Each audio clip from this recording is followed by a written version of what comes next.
कार्यक्रम सुन रहे सभी श्रोताओं को पंकज मेश्राम का नमस्कार।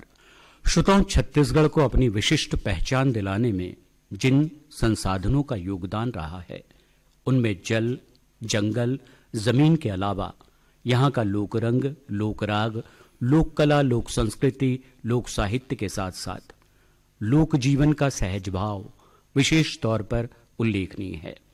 अब छत्तीसगढ़ी फिल्में भी इनमें एक नया अध्याय जोड़ रही हैं। हमें ये बताते हुए अत्यंत खुशी हो रही है कि छत्तीसगढ़ी फिल्मों के जाने माने निर्माता और निर्देशक श्री मनोज वर्मा जी को उनकी फिल्म भूलन द मेज के लिए क्षेत्रीय भाषाओं में बनने वाली फिल्मों की श्रेणी में सर्वश्रेष्ठ फिल्म का राष्ट्रीय पुरस्कार मिला है और इसे रजत कमल से अलंकृत किया गया है। आज इनसे मिलिए कार्यक्रम में वे हमारे मेहमान हैं। मनोज जी, कार्यक्रम में आपका बहुत बहुत स्वागत है। बहुत बहुत धन्यवाद सर। और सबसे पहले तो आकाशवाणी परिवार की ओर से बहुत बहुत बधाइयाँ कबूल कीजिए। Thank you so much. और इस कामयाबी को आप किस तरह देखते हैं? ये एक मुझे ऐसा लगता है कि शायद यहाँ से छत्तीसगढ़ी सिनेमा का एक दूसरा दौर शुरू होगा, क्योंकि यहाँ समानांतर सिनेमा बन नहीं रहा था, ज़्यादातर मेन स्ट्रीम सिनेमा ही बन रहे हैं। तो मुझे ऐसा लगता है कि शायद यहाँ से लोग इस विषय में सोचना शुरू करेंगे कि हाँ, कुछ ऐसी फिल्में बने जो हम फेस्टिवल्स के लिए या राष्ट्रीय पुरस्कार के लिए भेज सकें। ऐसा न करने के पीछे हमारा जो दृष्टिकोण रहा हो वो ज़्यादा व्यावसायिक रहा हो? जी बिल्कुल। कोई भी कार्य अगर आप करते हैं तो वो सबसे पहला एस्पेक्ट तो इकोनॉमिकल ही रहता है कि किस तरीके से हम कुछ ऐसा काम करें कि, और जिस तरीके से मतलब लोग फिल्म बनाने की सोचते भी हैं तो उसके पीछे जो कारण होता है वो दो हैं, एक तो ग्लैमर और दूसरा पैसा। तो फिल्म उद्योग ही इस दोनों चीजों पर टिका हुआ है। लेकिन कुछ सामाजिक सरोकार के सिनेमा होते हैं जो समाज को लेकर के, समाज के लिए बनाए जाते हैं, तो उसमें अगर व्यवसायीकरण हम डाल करके और कुछ थोड़ा अलंकरण करके उसका और अगर हम लाते हैं तो वो एक समानांतर श्रेणी का सिनेमा कहलाता है। और मुझे ऐसा लगता है कि शायद भूलन जो है वो उस तरीके की पहली फिल्म होगी। आपकी सफलता को देखकर दूसरे जो निर्माता निर्देशक प्रभावित होंगे, इस बात की भी हम उम्मीद कर सकते हैं भविष्य में? जी बिल्कुल, क्योंकि जब से ये अवार्ड मिला है, यंगस्टर्स जितने अभी जो युवा फिल्मकार यहाँ पे अभी उदय हो रहा है जिनका, या जो सीख करके काम कर रहे हैं, ऐसे लोगों के, बहुत से लोगों के मेरे पास में फ़ोन आए कि सर किस तरीके से इसकी एंट्री दी जानी चाहिए, क्या सब्जेक्ट पे फिल्म बनाई जानी चाहिए, ऐसे बहुत से प्रश्न आए। इसका मतलब है कि कहीं ना कहीं उनके मन में वो ज्योत जलनी शुरू हो गई है। तो यदि हम भूलन कांदा की बात करें तो इसके बारे में, इसके उपन्यास को लेकर यदि हम चर्चा करना चाहें तो ऐसा कहा जाता है कि एक मिथक है जो प्रचलित सा है, और उसमें ये बताया गया है कि बस्तर गरियाबंद के आसपास भूलन कांदा नाम का एक पौधा होता है, वृक्ष होता है। उस पर यदि किसी के पांव पड़ जाए तो वो व्यक्ति अपनी दिशा भूल जाता है, राह भटक जाता है, और वो तब तक ऐसा घूमता रहता है जब तक कोई दूसरा व्यक्ति आकर उसको छू नहीं लेता। जी। ये उपन्यास संजीव बख्शी साहब ने लिखा था। मुझे लगता है वो करीब 10 साल पहले की बात होगी। जी जी। संजीव बख्शी जी के उपन्यास पर ही आपको फिल्म बनाने का विचार क्यों आया? मैं पहले से ही एक्चुअली कमर्शियल सिनेमा से आता हूं और कमर्शियल सिनेमा ही बना रहा था। लेकिन कुछ ऐसा हुआ बीच में कि गोवा इंटरनेशनल फिल्म फेस्टिवल में मैं गया था और वहाँ पे एक सज्जन ने मेरा परिचय कराया कि ये छत्तीसगढ़ से आए हैं और वहाँ के प्रोड्यूसर डायरेक्टर हैं। और तो वो सामने वाला बोला मुझसे कि अच्छा, छत्तीसगढ़ में सिनेमा बनता है? मैं बोला जी बिल्कुल बनता है, अभी से नहीं, काफ़ी सालों से बन रहा है और अच्छे सिनेमा बन रहे हैं। तो बोले हमने तो कभी सुना भी नहीं है, तो आप लोग फिल्में बना के वहीं ख़त्म कर देते हैं क्या? बाहर तक नहीं आती फिल्में आपकी? ये बात कुछ मुझे खटकी। मैं बोला ये बोल तो बेचारा सही रहा है, लेकिन बड़े गलत तरीके से उसने बोला था, तो मुझे वो बात लग गई थी कहीं। और मैं एक ऐसे सब्जेक्ट के तलाश में था कि जो राष्ट्रीय स्तर का सिनेमा जिस पर हम बना सकें, क्योंकि एक हीरो हीरोइन विलेन वाला जो मेन स्ट्रीम सिनेमा होता है उससे हट करके कुछ सब्जेक्ट हम ढूंढ रहे थे कि जिस तरीके की फिल्में आज आप देखेंगे हिंदी में या साउथ में अगर बन रही हैं तो कंटेंट बेस्ड हैं। तो वो कंटेंट मुझे दिखा जब संजीव बख्शी जी ने मुझे वो 4 लाइन में बताया कि भूलन कांदा एक ऐसा पौधा है जिस पर पैर पड़ जाए तो आप रास्ता भटक जाते हैं। बस इतना ही बोला था, मेरे आंख खुल गए। मैं बोले ये क्या है? तो मैं भी नहीं सुना था उस समय तक, लेकिन बाद में मुझे लगा कि ये कुछ अलग ही कहानी है। तो उस समय वो लिख रहे थे तो बोले मैं अभी उपन्यास लिख रहा हूँ और जैसे मेरी उपन्यास कंप्लीट होती है तो मैं आपको दूंगा। मैं बोला सर मैं इस पे फिल्म बनाऊंगा, जब भी आप ये हो जाए तो आप मुझे बताइएगा। और फिर सबसे पहले वो कहानी बया में छपी। बया जो आती है, एक मैगजीन आती है राष्ट्रीय स्तर की, उसमें 30 पन्ने की वो कहानी छपी थी। उसको मैंने पहले पढ़ा तो मुझे बड़ा इंटरेस्ट आ गया था कि इस पर फिल्म की जानी चाहिए।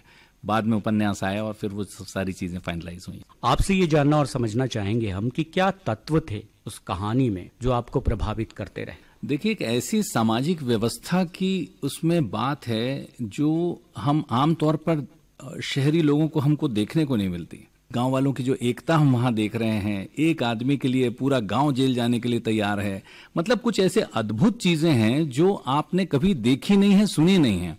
तो वो चीजें मुझे मतलब वो जो उसका जो कहना चाहिए जो कॉन्फ्लिक्ट है जी, वो मुझे आकर्षित कर गया कि ये क्या बात है, मतलब ऐसा कैसे हो सकता है, ऐसे लोग हो सकते हैं क्या जी। तो वो जो व्यवस्थाओं के जो अंतर की कहानी है कि एक शहरी व्यवस्था, एक गांव की व्यवस्था, वहां की न्याय व्यवस्था, हमारी न्याय व्यवस्था कि गांव में एक आदमी ने बोल दिया कि इसका वो बंद कर दो भाई, इनका खाना पीना, हुक्का पानी बंद कर दो, तो वो उस आदमी से सारे लोग कट जाना है। वो उसके लिए इतनी बड़ी सजा है जितनी बड़ी अगर आप उसको उठा के 6 महीने जेल में डाल दोगे। यहाँ तो वो बोलता है मुझे तो यहाँ पूरा खाना पीने को मिलता है यार, बड़े बहुत मजे में हूँ, मुझे कोई दिक्कत नहीं है। तो ये सारी चीजें अद्भुत हैं जिसको आप मतलब ऐसा सोच पाना भी। लेकिन जिस समय हम उस गांव में गए महुआ भाटा में और जहां शूटिंग की, मुझे लगा शायद मैं वैसे ही किसी गांव में कर रहा हूं जैसी की कहानी है। तो ये एक मतलब कहना चाहिए बख्शी जी ने बहुत कमाल। वो जिस समय शायद एसडीएम वहां थे, दुर्ग में या कांकेर में कहीं थे, बस्तर में थे, उस समय उन्होंने ये कहानी लिखी थी और शायद उन्होंने ऐसा देखा था। इस चीज को पूरे देश और विदेश में शेयर करने का जो मुझे ऊपर वाले ने माध्यम बनाया है, ये एक कहना चाहिए अद्भुत कार्य हुआ है। ऐसा कहा जाता है कि कोई भी कथा, कहानी, नाटक, उपन्यास, उसमें यदि कॉन्फ्लिक्ट ना हो या अंतर्द्वंद ना हो तो वो कथा पूरी नहीं होती, अपूर्ण रहती है। जी। और आपको ये सारी चीजें उस उपन्यास में नजर आई। बिल्कुल। सबसे पहले तो इसे जो फिल्मांकन करने की बात तो आपके दिमाग में आई होगी, तो मुझे लगता है कि पूरे उपन्यास को आपको रीराइट करना पड़ा होगा। बिल्कुल। तो उसके लिए उपन्यासकार से जो सहमति एक बनानी पड़ती है, एक तरह का करार या अनुबंध करना होता है। जी। तो वो सारी प्रक्रिया क्या रही है आपकी? वो तो पहले भी जिस समय मैंने उन्हें बताया तो वो काफी कहना चाहिए उत्साहित हो गए थे जब सुने कि हाँ इस पर हम फिल्म करेंगे। और फिर वो करार वगैरह भी सब हुआ। और उसके बाद मैं जब लिखना शुरू किया तो मैंने उनसे हर बार, मतलब ऐसा नहीं था कि मैं लिख करके और फिल्म बना लिया। मैं लिखते समय हर सीन के बाद उनके साथ डिस्कशन होता था और मैं बताता था कि आपका कहानी में से मैं ये हटा दिया हूँ और ये चीज जोड़ दिया हूँ, ये रहेगा, ये कैरेक्टर हटा दिया हूँ। बोले आपको जैसा अच्छा लग रहा है आप वैसा करिए। और मजे की बात यह कि जब वो फिल्म देखते हैं या फिल्म कंप्लीट होने के बाद उन्होंने फिल्म देखी तो बोले मुझे ऐसा लगता है कि मेरी कहानी यही है। ये एक मुझे ऐसा लगता है कि शायद उनकी कहानी को पर्दे पर लाना और बेहतर करते हुए लाना कि उनको लगे कि हाँ ये सारी चीजें अच्छी, उनकी कहानी से कोई छेड़छाड़ नहीं हुई है। जी बिल्कुल। और मुझे लगता है हिंदी फिल्मों में ऐसी 2 कथाएं हैं, एक तो तीसरी कसम मारे गए गुलफाम, और दूसरा मुझे याद आता है गाइड। अब मैं आपसे ये जानना चाहूंगा कि क्या फिल्म पूरी तरह छत्तीसगढ़ी में है या दूसरी भाषा का उसमें इस्तेमाल हुआ है? देखिए, छत्तीसगढ़ी तो है ही, फिल्म हमने छत्तीसगढ़ी में ही सेंसर कराई है और छत्तीसगढ़ी के साथ साथ हिंदी का सम्मिश्रण है इसमें। वो इसलिए क्योंकि फिल्म रियलिस्टिक है। जैसे लोग, जैसे जहां पर जिस तरीके के लोग मिलेंगे वैसी बातचीत करेंगे। उसका अगर फिल्मीकरण में करता तो शायद वो उसकी आत्मा खत्म हो जाती। अगर मैं गांव वालों को बोलता कि आप हिंदी में बात करो तो वो नहीं जमता, और मैं बोलता कोर्ट रूम ड्रामा जो है जहां पे वकील जिरह कर रहे हैं वो छत्तीसगढ़ी में करें तो वो फिर गलत होता। तो मुझे ऐसा लगा कि जो जैसा है वो वैसी बात करेगा। तो उसमें कुछ पोर्शन हमारा हिंदी में है, जो वकील हैं वकालत कर रहे हैं और जब वो कोर्ट सीन हो रहा है वो सारी चीजें हिंदी में हैं, और बाकी सारा कुछ जो है वो छत्तीसगढ़ी में। लेकिन टाइटल भूलन द मेज, जी, ये अंग्रेजी है। देखिए, भूलन द मेज अंग्रेजी नहीं है, भूलन हिंदी शब्द है या छत्तीसगढ़ी शब्द है, जिसको हम यहाँ के लोग उसको बेहतर समझते हैं। कुछ लोग भूलन बोलते हैं, कुछ भूलिन बोलते हैं, लेकिन भूलन सब समझते हैं। मेज रखने का अर्थ ये था, एक्चुअली द मेज का मतलब है भूल भुलैया। जी। तो भूलन क्या है? मेज है। जी, उलझन है जी। तो कहीं ना कहीं हमको इस फिल्म को हम टारगेट सिर्फ छत्तीसगढ़ को कभी नहीं किए थे, हमने इसको विश्व परिदृश्य में ले जाने की बात की हुई थी।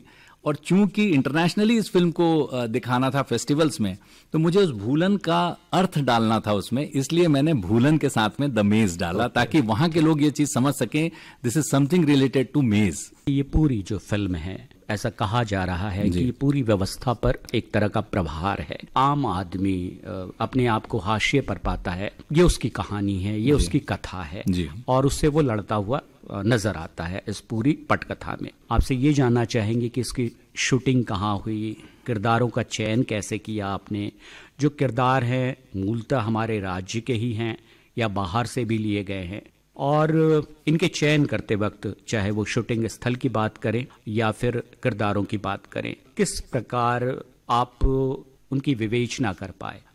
सर, क्या होता है, जिस समय आप स्क्रिप्ट कर रहे होते हैं, पटकथा लिख रहे होते हैं, उस समय जब आप पात्रों का चयन उसी समय हो जाता है जिस समय आप एक कैरेक्टर को पकड़ के आपने लिखा भकला, और जब उसके कैरेक्टर को आप लिखते हैं तो दिमाग में आपके एक आकृति बनती है कि ये इससे मैच करता हुआ होना चाहिए। जैसे हमने वो लिखा भकला, तो जिस तरीके का एक सीधा आदमी, एक सच्चा आदमी, एक सामान्य गांव का आदमी अगर दिखने वाला कोई है तो ओंकार भाई से अच्छा कोई नहीं हो सकता।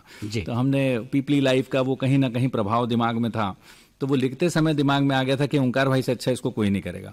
तो ओंकार जी को उसमें बात हो गई थी उनसे पहले ही कि भाई आपको करना है। इसी तरीके से बाकी सारे कैरेक्टर्स को भी कि मुखिया कौन बनेंगे, ये कौन बनेगा। हमारे यहाँ सारे आर्टिस्ट जो हैं वो इतने सक्षम हैं कि एक कंप्लीट मूवी यहाँ हम यहीं के लोगों के साथ कर सकते थे। वो सारे लोग तो हैं ही, इसके अलावा हमने राष्ट्रीय स्तर से कुछ लोग हैं, मुकेश तिवारी जी हैं, राजेंद्र गुप्ता जी हैं, ये दोनों एनएसडीएन हैं और बड़े कलाकार हैं बॉलीवुड के। आर्टिस्ट जो जितने भी थे हमारे वहाँ के लेने का कारण ये था कि मैं आपको बताया कि मैं सिर्फ छत्तीसगढ़ के लिए नहीं कर रहा था, तो मैं चाहता था कि जब फिल्म मुंबई में लगे, दिल्ली में लगे, तो लोगों को वो चेहरे भी दिखें जो वो देखने के आदी हैं। और बहुत से यहाँ के आर्टिस्टों को अगर हम लेते तो कहीं ना कहीं वो ऐसा लगता कि शायद आर्टिस्ट लोगों की कमी की वजह से फिल्म देखने नहीं गए वो। तो कुछ चेहरे ऐसे भी होने चाहिए जिनको देख करके लोग थिएटर तक जाएं। तो ऐसे वो 2-3-4 चेहरे हमारे उसमें हैं। साथ में कैलाश खेर जी ने उसमें टाइटल सॉन्ग भी गाया है, मोंटी शर्मा जी ने बैकग्राउंड्स किया हुआ है। तो ऐसे लोग हैं जो नामचीन लोग हैं जिन्होंने इस फिल्म को और अलंकृत किया। आज इस कार्यक्रम में हमारे मेहमान हैं मनोज वर्मा साहब, और ये जानकर हम सबको बहुत खुशी हो रही है कि उनकी फिल्म भूलन द मेज को राष्ट्रीय अवार्ड मिला है। अब मनोज जी, मैं आपसे ये जानना चाहूंगा कि जैसे अगर हम छत्तीसगढ़ी फिल्मों की बात करें जी, तो बहुत लंबी परंपरा रही है। यदि हम घर द्वार या कहीं देवे संदेश, बिल्कुल उसके बाद से जो फिल्में बनी वो मध्य प्रदेश से अलग हुआ, उसके बाद छत्तीसगढ़ी फिल्मों की बाढ़ सी आ गई, और कई फिल्में ऐसी रहीं जिन्होंने व्यावसायिक तौर पर बहुत अच्छा बिजनेस भी किया, जिसमें कुछ खास नाम तो हम ले ही सकते हैं, मुरछैया भुइयाँ और मया ले, परदेसी के मया, फिर मया, राइट। लेकिन निर्माताओं का, निर्देशकों का जो इसके पीछे का दृष्टिकोण रहा, वो पूर्णतः ऐसा लगता है जैसे वो व्यावसायिक सिनेमा बनाना चाहते हों। आपने उस लीक से हटकर काम किया है और उस परंपरा को तोड़ने की कोशिश की है जी। लेकिन जब भी हम किसी परंपरा को तोड़ने की कोशिश करते हैं, थोड़ा सा अपनी तरफ से कुछ नया उसमें जोड़ने की कोशिश करते हैं, तो उसमें जोखिम बहुत होता है जी। तो आपके सामने क्या समस्याएं थी, कुछ थी या नहीं थी, या आपने सारी समस्याओं को परे रखकर, दरकिनार करते हुए अपना काम जारी रखा? बिल्कुल ऐसा हुआ था कि जिस समय ये सोच आई दिमाग में कि मुझे कुछ समानांतर सिनेमा करना है या मेन स्ट्रीम से हट करके करना है, और आपको ये भी मानते हुए चलना है कि इसका व्यावसायिक दृष्टिकोण भी सही होना चाहिए। मतलब मैं रिस्क जरूर लिया था, और मैं इकोनॉमिक्स का छात्र रहा हूँ, तो श्रम, भूमि, पूंजी, साहस और संगठन, ये 5 चीजें होती है सर किसी चीज के प्रोडक्शन के लिए। बिल्कुल ठीक है। इसमें से कोई एक भी कम हुआ तो शायद आप प्रोडक्शन नहीं कर पाते हैं जी। तो इसमें से 4 चीजें जो हैं बड़ी आसानी से मिल जाती हैं, श्रम, भूमि, पूंजी और संगठन। साहस जो है वो आपको जुगाड़ करना पड़ता है कि हम क्या इस कार्य को उतने तरीके से कर पाएंगे। और वो मुझे ऐसा लगा कि शायद मैं इस फिल्म को करूंगा तो ये एक अलग माइलस्टोन बन सकती है। साथ ही व्यावसायिक दृष्टिकोण भी इसका अच्छा होगा। जो पैसे मैं लगा रहा हूँ और शायद ऋण लेकर के लगा रहा हूँ, लोन लेकर के लगा रहा हूँ, लेकिन जो भी है मुझे ऐसा लगता था कि मैं वो सारी चीजें निकाल लूंगा इस फिल्म से।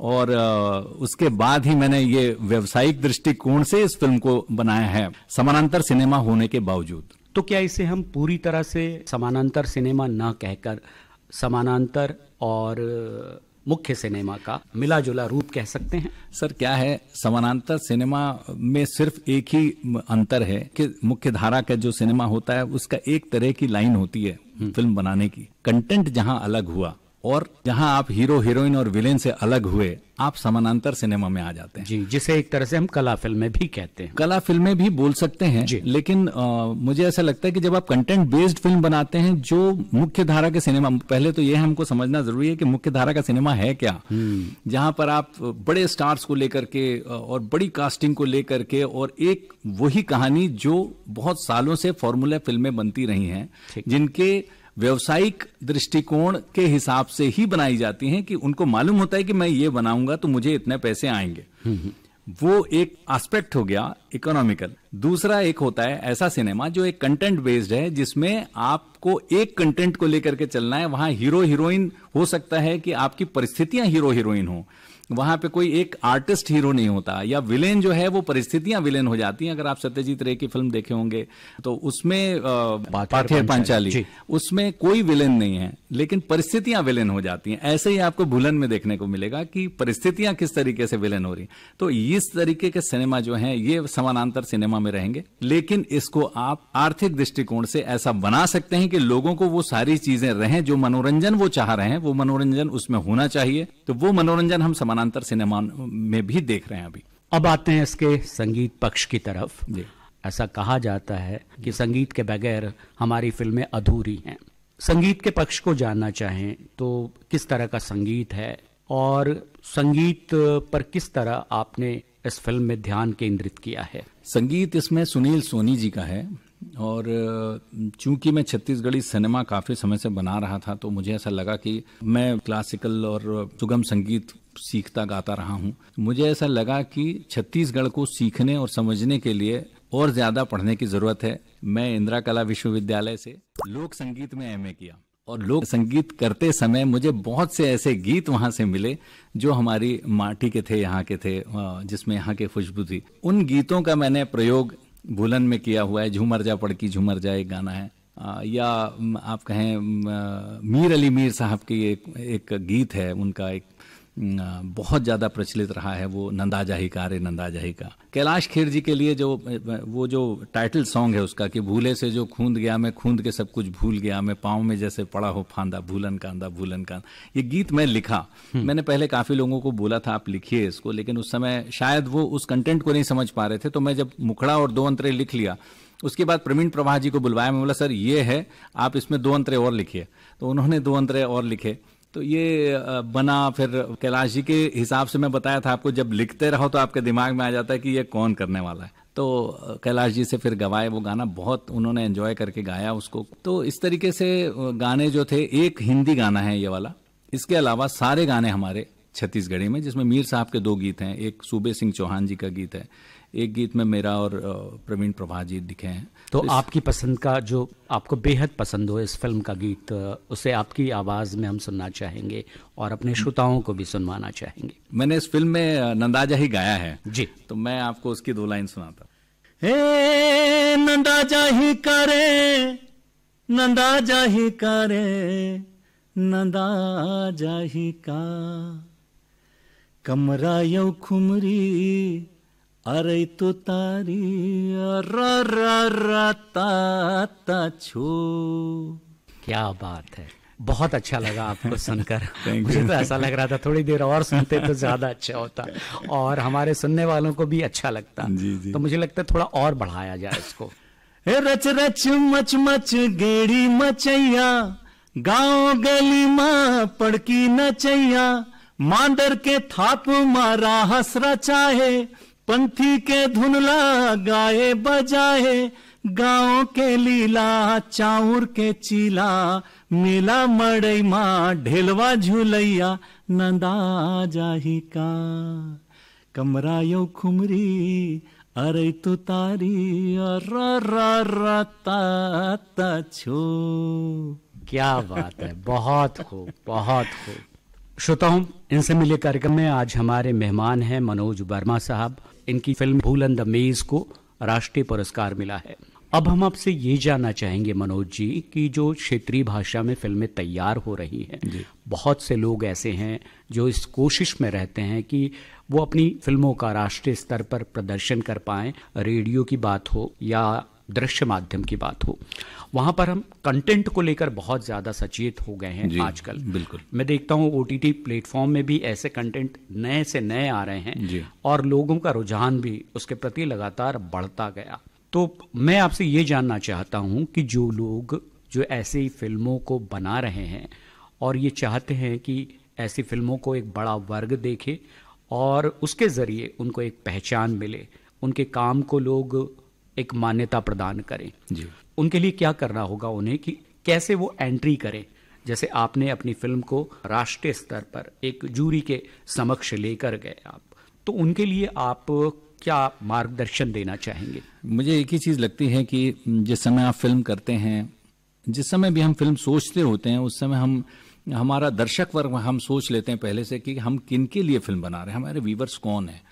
तो अगर आपको मालूम है कि आपका व्यूवर कौन है तो फिर आपके लिए वो फिल्म करना और आसान हो जाता है। यहाँ पर आपको ये देखना है कि आप फेस्टिवल्स के लिए अगर फिल्म कर रहे हैं तो क्या आपका कंटेंट है, पहली चीज़ ये पकड़ लें। दूसरी चीज़ कि फेस्टिवल्स में जाएं ज़रूर। फेस्टिवल्स में जाते हैं तो पूरे देश से और विदेशों से भी लोग आते हैं जिनके साथ आपका इंटरेक्शन होता है और बहुत से नए रास्ते आपको दिखते हैं। तो ये है गोवा का फिल्म फेस्टिवल है जहाँ पर पूरे यहाँ से भी वर्ल्ड से भी सारे लोग आ रहे हैं। कई 5-6 दिन वो चलता है वहाँ पे और गवर्नमेंट का सबसे बड़ा फेस्टिवल है वो।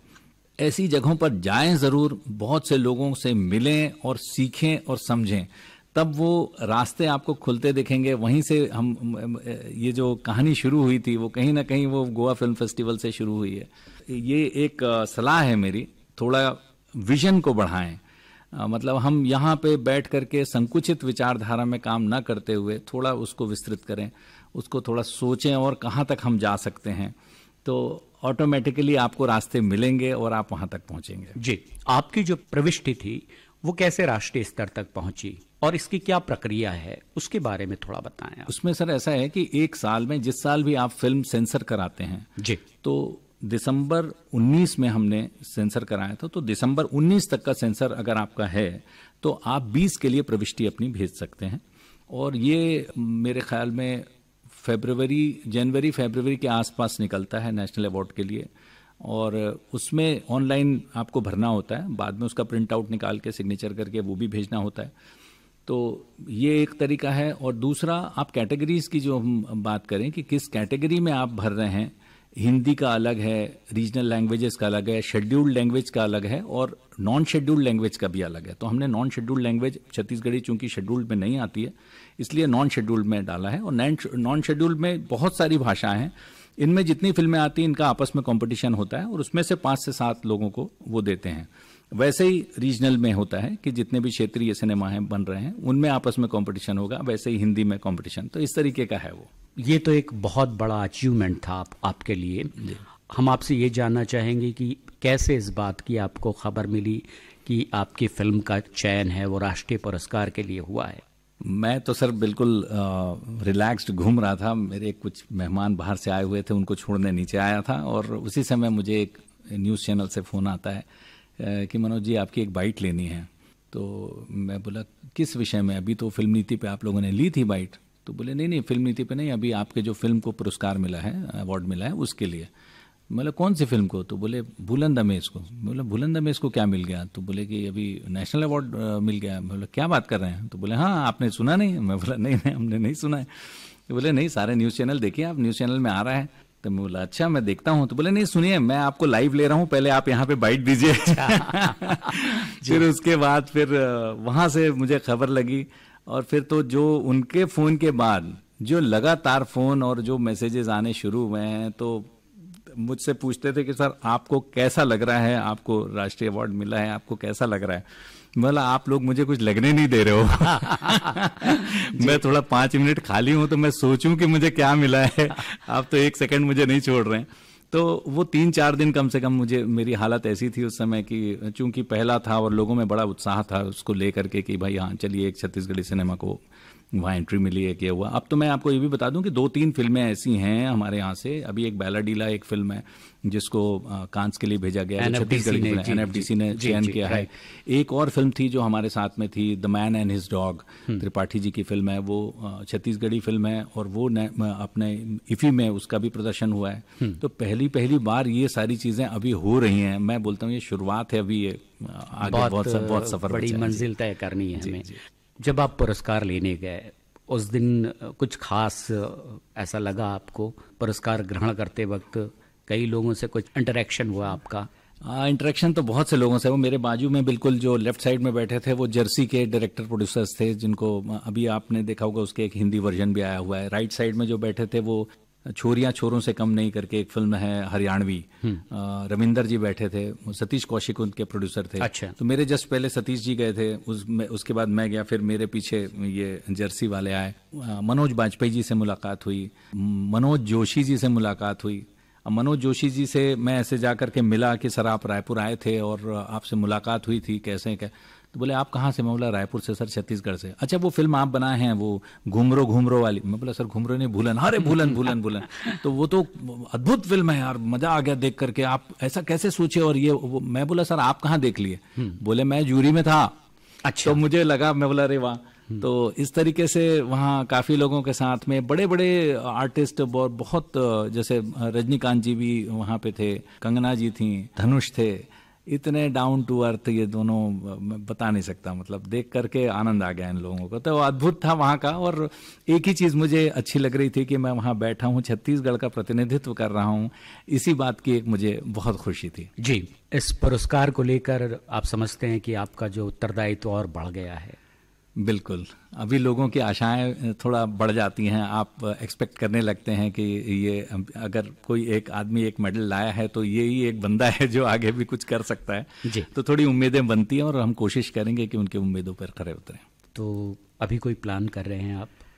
अब ये रिलीज हो जाए सर, उसके बाद में 2 कमर्शियल फिल्म हैं अभी, जिनको मैं पहले कमिट कर चुका था। चूंकि ये फिल्म 16 में बनी हुई है और 16 के बाद अभी 21 तक हम इसको रिलीज करने में हमको लग गया समय। तो इस बीच कुछ 1-2 फिल्में मेरी कमिट की हुई थी जिनके स्क्रिप्ट हो चुकी है और उस पर अभी काम करना है। जी, आपको सुनना बड़ा अच्छा लगा। कार्यक्रम के आखिर में कोई और एक गीत का थोड़ा सा टुकड़ा। झूमर जा पड़की झूमर जा, झूमर जा पड़की झूमर जा, ए धमधा के राजा बाबू तोर कैसन लागे रे, तोर कैसन लागे लबर लोर लोर, तीतुर माँ झोर झोर, राय झुमा झुम बांस पान, पंसर करेला पान, झूमर जा पड़की झूमर जा। क्या बात है मनोज वर्मा साहब, बहुत अच्छा लगा आपसे बात करके। बहुत बहुत धन्यवाद सर। उम्मीद करते हैं आपसे की गई ये बातचीत हमारे सुनने वाले श्रोताओं को भी पसंद आएगी। जी, आपने हमारे लिए इतना वक्त दिया, स्टूडियो आए, इसके लिए बहुत बहुत शुक्रिया आपका। बहुत बहुत धन्यवाद सर, बुलाने के लिए बहुत बहुत धन्यवाद।